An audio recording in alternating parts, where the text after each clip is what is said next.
Sarvamanthan news महाराष्ट्रामध्ये आपलं स्वागत। पाहूयात आजच्या टॉप 10 हेडलाईन्स।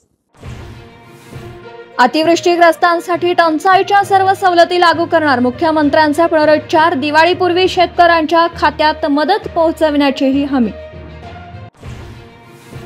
राज्यात ओला दुष्काळ जाहीर करून सरसकट कर्जमाफी करा, विरोधकांची सरकारकडे मागणी।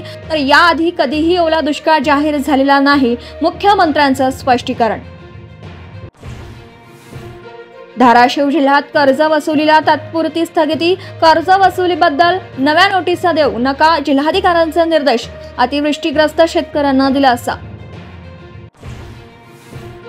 ऐन दिवाळीत सर्वसामान्यांना महागाईचा फटका, एसटी महामंडळाकडून दिवाळीसाठी 10% भाडेवाढीचा निर्णय। 15 ऑक्टोबर ते 5 नोव्हेंबर पर्यंत भाडेवाढ लागू असणार।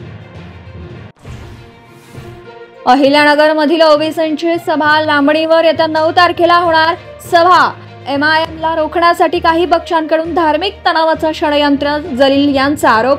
तर वातावरण बिघडविण्याचा काहींचा प्रयत्न असल्याचा संग्राम जगतापांचा आरोप। एकनाथ शिंदेंच्या शिवसेनेचा यंदाचा दसरा मेळावा नेस्को सेंटरमध्ये होणार। एकनाथ शिंदेंची माहिती, फक्त MMR क्षेत्रातील शिवसैनिकांसाठी मेळावा, पूरग्रस्तांसाठी निधी गोळा करण्याचा निर्णय। ठाकरे बंधू एकत्र असून दसऱ्याला वैचारिक आदान प्रदान होण्याची शक्यता, राऊतांचं भाकीत। तर आमच्याकडे कोणतीही माहिती नाही, मनसे नेते अभ्यंकर यांचं कानावर हात। TWC कंपनीच्या अडचणीत आणखी वाढ, रत्नागिरीमध्ये चिपळूणमधील मुख्य कार्यालयाच्या आर्थिक गुन्हे शाखेकडून तपासणी। तर भाड थकवल्यामुळे कार्यालय सोसायटीच्या ताब्यात।